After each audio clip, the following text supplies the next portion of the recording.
L'homme est un fruit. Il y a deux façons de faire du profit avec. Ou bien tu le presses, ou bien tu le plantes. Si tu le presses, tu as un jus d'orange. Si tu le plantes, tu as un oranger. Choisis ton camp, camarade, parce que l'oranger, il est beaucoup plus productif. Et il se trouve qu'il est aussi plus épanoui.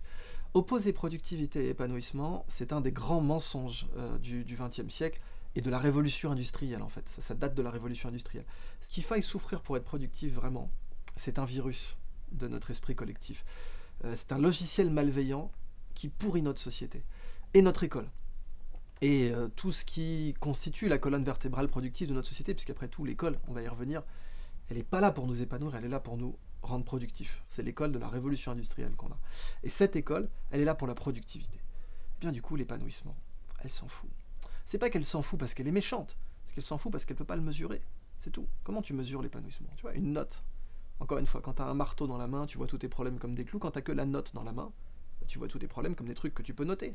Comment tu notes l'épanouissement de quelqu'un? Sur de 1 à 10, c'était épanoui comment là? Tu peux pas faire ça. Donc du coup, l'épanouissement, c'est quelque chose qui n'existe pas. Parce que si c'est pas notable, ça n'existe pas. C'est peut-être même pour ça qu'on dit notable, tu vois. C'est plus notable, ça n'existe pas. Productivité, épanouissement. Moi, mon postulat, c'est que tout homme productif n'est pas forcément épanoui, mais que tout homme épanoui est forcément productif. Un homme productif, il peut être dépressif.